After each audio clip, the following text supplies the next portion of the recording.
नमस्कार नमस्कार नमस्कार.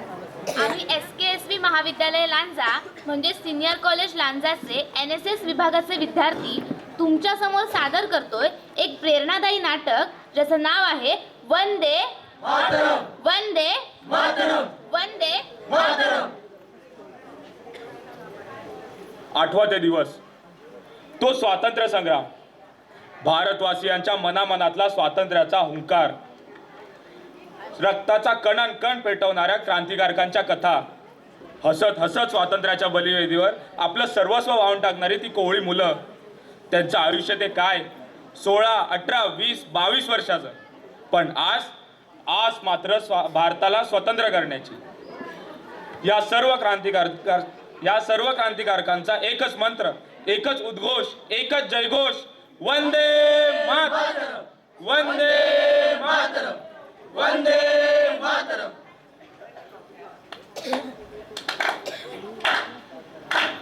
क्रांतीवीरांच्या बलिदानाने घड्या अशी किमया घडली, स्वातंत्र्याची उंच पताका गगनावरती फडफडली. दोन तत्वे झाले त्यांच्या बलिदानाचे स्मरण करू, देशासाठी लढले मेले त्या वीरांना नमन करू.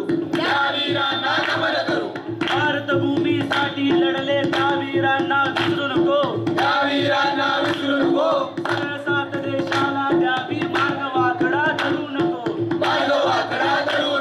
भारतभूमीचे सैनिक आपण जात जातीमध्ये फुटू नको. प्रांतामध्ये फुटू नको. भाषेमध्ये फुटू नको. भारतभूमीचे सैनिक आपण धर्मामध्ये फुटू नको. स्वातंत्र्याची आण आम्हाला, स्वातंत्र्याची आण तुम्हाला, तुकडे करू नको.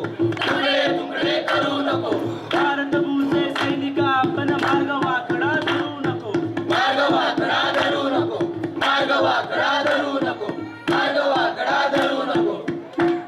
पण हे सांगणारे तुम्ही कोण? कोणत्या गावचे? हमको हमारी भाषा में समझाओ. तुला मराठी येत नाही? हा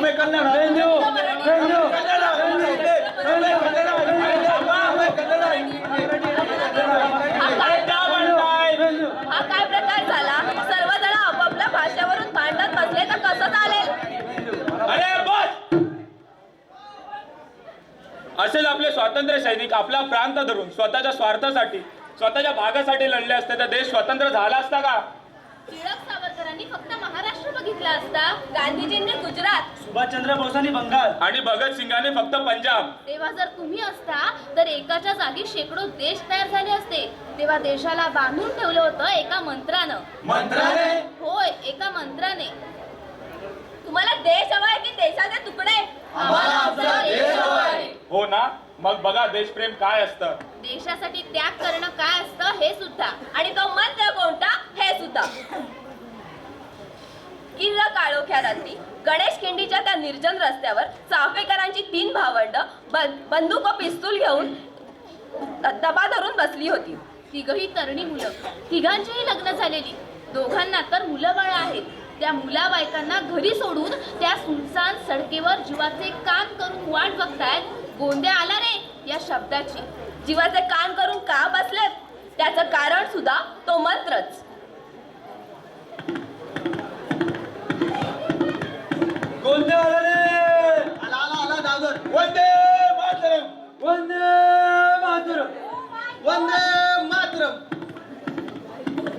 बघितलं मित्रांनो, चाफेकर बंधूंना सुद्धा याच मंत्रातून प्रेरणा मिळाली, जगण्याची दिशा मिळाली. आता पुढचे दृश्य, अलीपूरचे कोर्ट. अलीपूर कोर्टाच्या आवारात फिरते एक कोवळं मूल, नाव चारूचंद्र बोस. एका हाताने जन्मापासूनच अधू. त्या हातानं साधी टाचणी उचलू शकत नाही तो, पण आज त्याच हाताला वजनदार वस्तू बांधली त्याने. ती वजनदार वस्तू म्हणजे पिस्तूल. का? त्याचं कारण सुद्धा तो मंत्रच. तो बघा कोर्टाच्या आवारात चारूचंद्र हाताला पिस्तूल बांधून फिरतोय. त्याच्या समोर 2 ब्रिटिश ऑफिसर आले. त्याने पिस्तूल उगारली आणि वंदे मातरम. वंदे मातरम. वंदे मातरम. हाच तो मंत्र ज्याची प्रेरणा मी घेतली, ज्याचा जागर मी केला. माझ्यासारख्या असंख्य क्रांतिवीरांनी त्या काळी या मंत्राची प्रेरणा घेतली, या मंत्राचा जागर केला आणि आपले संपूर्ण आयुष्य आपल्या या मातृभूमीसाठी अर्पण केले. आता पुढील दृश्य.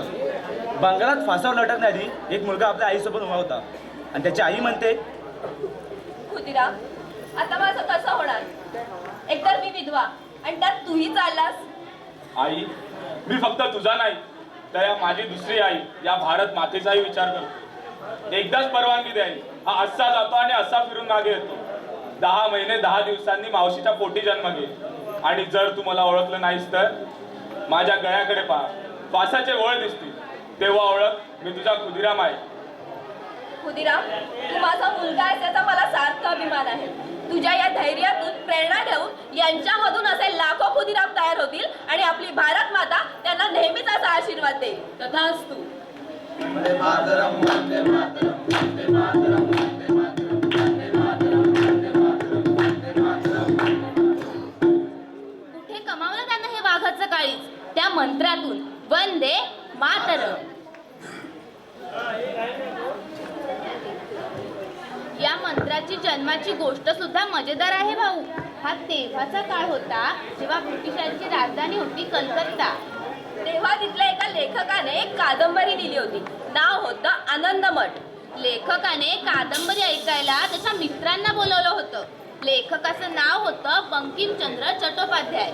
सुजलाम सुफलाम मलयज शीतलाम शस्य श्यामलाम मातरम वंदे मातरम. काय मग कसं वाटलं पुस्तक? वा, काय मस्त पुस्तक लिहिलं आहात तुम्ही. एक एक पात्र डोळ्यासमोर असं उभं राहतं. शेवटचा भन्नाट जमलं तुम्हाला. हा, पण मला एक सांगायचं आहे तर. पुस्तकाबद्दल? हो, सांगा ना. बघा, हा बाकी कादंबरी मस्त बंगाली जमली आहे, पण ते गीत आहे ना त्यात काय मजा येत नाही. कशाला उगाच मध्ये काढून टाका. हो, अगदी बरोबर बोलतायत ते. अहो, उद्या इंग्रज सरकार या पुस्तकावर बंदी घालेल. हो, म्हणून ते गीत तुम्ही काढून टाका. असं ते गीत देशासाठी आहे असं वाटतंय तर? हो, ठीक आहे, विचार करतो. धन्यवाद तुम्ही दिलेल्या प्रतिक्रियांबद्दल. या आता. ते गीत देशासाठी वाटतं आहे कारण ते देशालाच उद्देशून दिलेलं आहे. उद्या इंग्रज काय संपूर्ण जग जरी एकत्र आलं तरी हे पुस्तक प्रकाशित होऊन राहील आणि ते गीत पुढच्या युगांसाठी प्रेरणा बनून उभं राहील. एक मंत्र बनेल. कोणता आहे तो मंत्र? वंदे मातरम, वंदे मातरम. हा मंत्र आहे बंकिमचंद्र यांच्या लेखणीतून आलेला मंत्र. कोणत्याही धर्माला नाही तर भारत मातेला वंदन करणारा मंत्र. हा मंत्र आम्हालाही माहिती आहे आणि ते गीत सुद्धा. हो, पण तो अर्धाच. मग संपूर्ण वंदे मातरम? त्यात नद्यांची, डोंगरांची नावे आहेत. हा, पण त्यांना आम्ही वंदन करतच नाही. असं मला एक सांग, आपण आईच्या पाया पडताना तिच्या फक्त चरणाला नमन करतो का? नाही, आपण तिच्या अस्तित्वाच्या पाया पडतो. हा मंत्र भारत मातेचं अस्तित्व मांडतो. सुजलाम सुफलाम मलयज शीतलाम आपल्या भूमीवर नद्या वाहतात. नद्यांनी शेतं हिरवीगार होतात. सस्य श्यामलाम मातरम पिकांनी डवरलेली, शेतांनी बहरलेली अशी आहे आपली आई.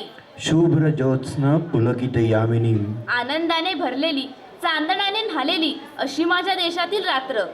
पुल्ल कुसुमित द्रुमदल शोभिनीम झाडं, पानं, फुलांनी सजलेली धरती अशा भूमीला प्रणाम. वंदे मातरम.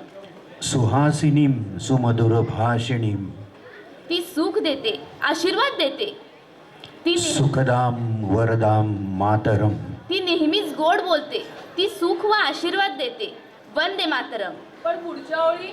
सप्तकोटी कंठ कलकल निनाद कराले द्विसप्तकोटी भुजर धृत खरकरवाले अबला के नमा एतबले बहुबल धारिणीम नमामि तारिणीम रिबुदल वारिणीम मातरम. तेव्हा असलेल्या 7 कोटी जनतेच्या मुखात असणारा हा मंत्र आणि त्यांच्या 14 कोटी हातात असणारे शस्त्र असताना कोणाची हिंमत आहे आपल्या आईला अबला म्हणण्याची? तुम्ही विद्या तुम्ही धर्म तुम्ही हृदी तुम्ही मर्म त्वं हि प्राणाः शरीरे बाहुतो तुम्ही मा शक्ती हृदये तुम्ही मा भक्ती तोमारई प्रतिमा घडी मंदिरे मंदिरे. हे माते, तूच विद्या आहेस, तूच धर्म आहेस. तूच प्राण आणि तूच शरीर आहेस. प्रत्येक मंदिरात तुझीच मूर्ती आहे माते. वंदे मातरम. त्वं हि दुर्गा दशप्रहरण धारिणी कमला कमलदल विहारिणी वाणी विद्यादायिनी नमामि त्वां नमामि कमलां अमलां अतुलां सुजलां सुफलां मातरम. तूच दुर्गा, तूच लक्ष्मी, तूच सरस्वती, तूच चराचरात आहेस. वंदे मातरम या गीताला यावर्षी 150 वर्ष पूर्ण होत आहे. म्हणून आपण साजरा करत आहोत वंदे मातरम सार्ध शताब्दी महोत्सव. हे देश एकसंघ ठेवणारा मंत्र आहे. हा निव्वळ मंत्र नाही, तर पुढच्या काळाची गरज आहे. देशासाठी, देशाच्या प्रगतीसाठी वैविध्य जपून विविधतेत एकता जपण्यासाठी एकत्र येऊया. आपण सारे हा मंत्र पुन्हा एकदा म्हणूया. वंदे मातरम, वंदे मातरम, वंदे. मातरम. खूप सुंदर, खूप सुंदर.